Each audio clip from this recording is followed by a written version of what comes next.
నాకు ఇప్పటికి కూడా నాకు నమ్మబుద్ధి కావట్లేదు. నేను ఆ 2 పదాలు నాకు ఎందుకు వచ్చినాయని.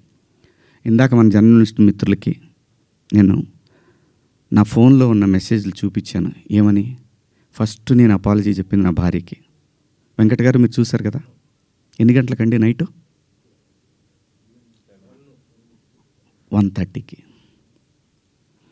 11:18 మా వాడికి నాకే ఎందుకో కొట్టింది, ఏది జారింది, క్షమాపణ చెప్దామని చెప్పి బాత్రూంలో, ఇంట్లో వాళ్ళందరూ బాధపడుతుంటే బాత్రూంలో షూట్ చేసి నేను మా వాడికి పంపించా. అది మీకు కూడా వినిపించాను వెంకట గారు, వేణు మీకు వినిపించాను. ఈ వీడియో కాదు, ఇప్పుడు చూస్తున్న వీడియో కాదు, అంతకుముందే ఆ వీడియో 11:18 ఉంది. నేను మా ప్రసాద్కు పంపించా, వేసేద్దాం అబ్బా ఎందుకని. అది అందరూ ఫ్లోలో వెళ్ళిపోయింది, పెద్దగా ఏమీ లేదు, ఎందుకు కెలుక్కోవటం అన్నారు.